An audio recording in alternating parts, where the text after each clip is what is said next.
আসসালামু আলাইকুম প্রিয় ভাইরা, কেমন আছেন? আশা করি সকলে ভালো আছেন এবং সুস্থ আছেন। দেশ ও প্রবাস থেকে যারা আমার এই ভিডিওটি দেখতেছেন অবশ্যই আমার চ্যানেলটি সাবস্ক্রাইব করে দেবেন।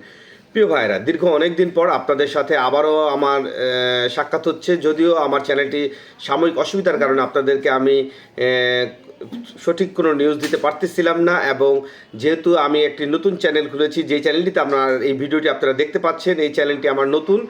এবং আমার যে পুরাতন চ্যানেলটি, হয়তো ওটা যদি পরবর্তীতে আমি ফিরে পাই তাহলে অবশ্যই আবার ওই চ্যানেলে আপনাদের সাথে দেখা হবে। কিন্তু আমার এই চ্যানেলটি আপনারা সকলে সাবস্ক্রাইব করে রাখুন। এই চ্যানেলে প্রতিনিয়ত আপনারা আপডেট ভিডিও পাবেন। তার আগে একটি আপডেট ভিডিও দিয়ে নিই আমি ভিএফএস গ্লোবালের।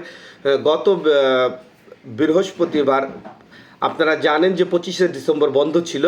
24শে ডিসেম্বর রাতে অনেক এসএমএস এসেছে, তার মধ্যে উল্লেখযোগ্য হারে রিটার্ন পাসপোর্ট সাবমিটেরও এসএমএস এসেছে।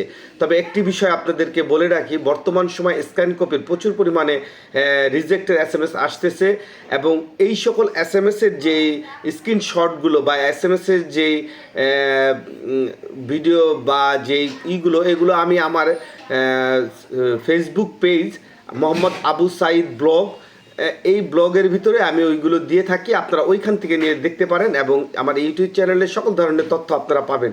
এবং আপনাদেরকে আগামী রবিবার থেকে ইনশাআল্লাহ পুরো দমে ভিএফএস গ্লোবালের যে সর্বশেষ আপডেট লাইভ দেখানোর চেষ্টা করব, এবং সাথে অবশ্যই আমার এই চ্যানেলটি আপনারা সাবস্ক্রাইব করে রাখেন। ধন্যবাদ। আসসালামু আলাইকুম।